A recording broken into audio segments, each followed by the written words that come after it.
যে এই যে এখানে অলরেডি দাগ পড়া শুরু হয়েছে। শুধুমাত্র দাগের কারণে কলার দাম অর্ধেক কমে যায়। কলার কাঁদিতে যখন দাগ পড়ে তখন হচ্ছে এই কলার বাজার দর কমে যায়। মানে যে কাঁদিটা আপনার 800-1000 টাকা বিক্রি করা সম্ভব, সেই কাঁদিটা 400-500 টাকা বিক্রি করতে হয়। অর্থাৎ শুধুমাত্র দাগের কারণে কলার দাম অর্ধেক কমে যায়। দর্শক, আপনারা দেখতে পাচ্ছেন এই যে কলার মধ্যে দাগগুলো হয়েছে। তো এইগুলো কেন হয়? এটা মূলত করে থাকে হচ্ছে কলার বিটল পোকা। তো কলা যখন এরকম মোচা বের হয় তখনই কিন্তু এরকম দাগ পড়া শুরু হয়।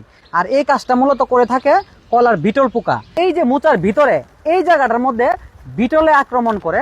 এই বিটল পোকা দমন করার জন্য আপনারা ইমিটাফ ব্যবহার করবেন। আর সবচেয়ে ভালো হয়, কলার মোচা যখন এরকম বের হয় তখন আপনারা এখানে সালফার প্রয়োগ করবেন। অর্থাৎ থিওবিট যদি প্রয়োগ করেন তাহলে একটা কলাতেও আপনার কোনো ধরনের দাগ পড়বে না। আর তাছাড়া যদি আপনি কীটনাশক ব্যবহার করতে চান তাহলে এই কলার কাঁদিতে আপনারা নাইট্রোপ এটা যদি ব্যবহার করেন তাহলে এই কলার কাঁদিতে আর কোনো ধরনের দাগ পড়বে না। কলা থাকবে একদম চকচকা ঝকঝকা, বাজার মূল্য পাবেন অনেক বেশি।